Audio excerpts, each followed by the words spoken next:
Serial वसुधा के update को लेकर आ चुके हैं हम आपके बीच में। तो वसुधा ने ले लिया है सबसे बड़ा फैसला। क्या वसुधा घर छोड़कर जाने वाली है? क्योंकि वसुधा के सामने आ गया है चंद्रिका का राज, और चंद्रिका का राज आने के बाद वसुधा अपने आप को ऐसा समझ रही है कि उनकी वजह से ही ये सब कुछ हो रहा है।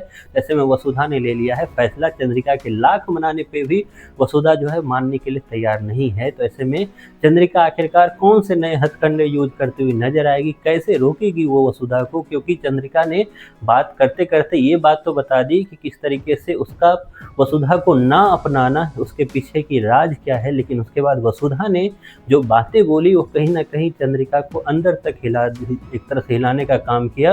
और उसके बाद वसुधा ने ये डिसीजन लिया कि वो घर छोड़कर जाने वाली है। कैसे हुआ ये सब कुछ, इस पे बात करते हैं इस वीडियो में। क्योंकि हमने देखा है वसुधा सीरियल में अचानक से आपको एक चौहान फैमिली की जो अंदर की जो लड़ाइयाँ यूँ बोलूँ कि छिटपुट तरीके से आपको दिखाई जाती थी, उसको एक सॉल्यूशन तक लाने के लिए मेकर्स ने अचानक से कहानी का मोड़ जो अब तक एक अचार की बिजनेस पे मतलब वसुधा के बिजनेस को लेकर चल रही थी, अचानक से उसको डाइवर्ट किया और डाइवर्ट करके चौहान फैमिली पे लेकर आ गए। अब चौहान फैमिली पर जैसे लेकर आए तो उसका मेन मुद्दा रखा इन्होंने दादी साहब का, कि दादी साहब का हेल्थ खराब हो गया। मतलब दादी साहब की अचानक से हेल्थ बिगड़ी।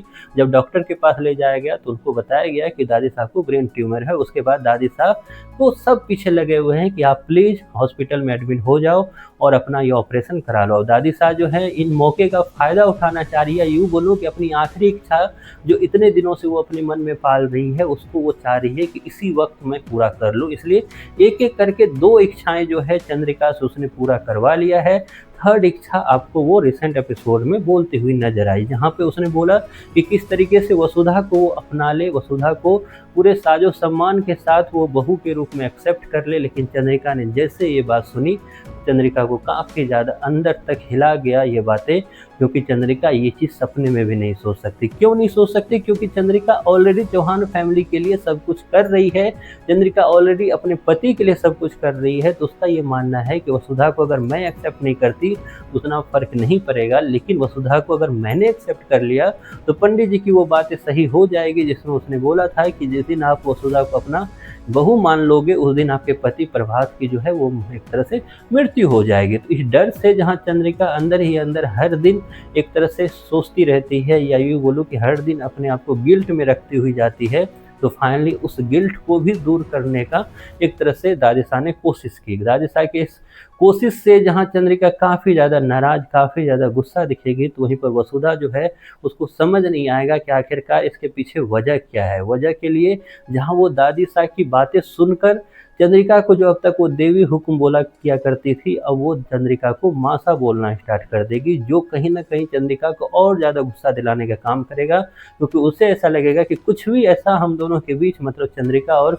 वसुधा के बीच में ना हो जो ये दिखाए कि मैं एक तरह से वसुधा को अपना रही हूँ। अब ऐसे में चंद्रिका गुस्सा करेगी और इस गुस्से का फिर से जो दादी साहब है उसको गुस्सा आएगा। वो यहाँ तक बोलती हुई नजर आएगी कि इसे मेरी आंखों की नज़र से दूर ले जाओ। और इसके बाद होगा क्या, आपको दिखाई देगा कि किस तरीके से चंद्रिका जो है वो जल्द ही मंदिर तक जाएगी और मंदिर में जाकर भगवान से शिकायत करती हुई नजर आएगी। ऐसे में जब वसुधा को पता चलेगा कि चंद्रिका जो है उससे नाराज होकर मंदिर चली गई है, तो वसुधा भी पहुँचेगी वहाँ पर, जहाँ चंद्रिका जो है उसे बताती हुई नजर आएगी कि आखिरकार वजह क्या है उसे ना अपनाने का। चंद्रिका बताएगी कि इस तरीके से पंडित जी ने उन्हें बताया था कि अगर मैं तुम्हें अपना बहू मानती हूँ तो उसी दिन जो है मेरे पति की मृत्यु हो जाएगी। अब तुम बताओ मैं क्या करूँ। अब उसके बाद चंद्रिका की ये सारी बातें सुनकर वसुधा जो है एक निर्णय लेगी, एक डिसीजन लेगी और डिसीजन को फॉलो करने के लिए आगे बढ़ेगी। लेकिन चंद्रिका अब और ज़्यादा परेशान होती हुई नजर आएगी आपको, क्योंकि चंद्रिका ने सुना कि वसुधा ने कहा कि अब वो जो है ये घर छोड़कर मतलब चौहान फैमिली छोड़कर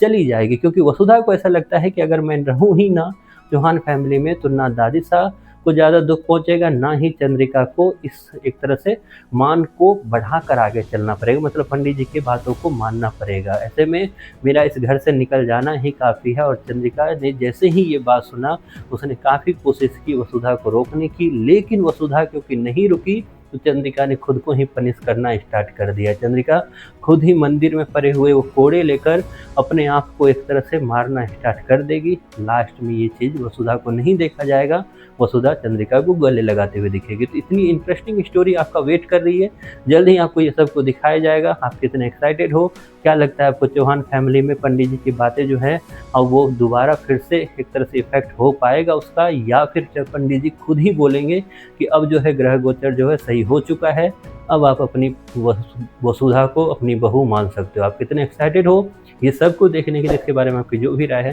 कमेंट बॉक्स में जरूर बताएं।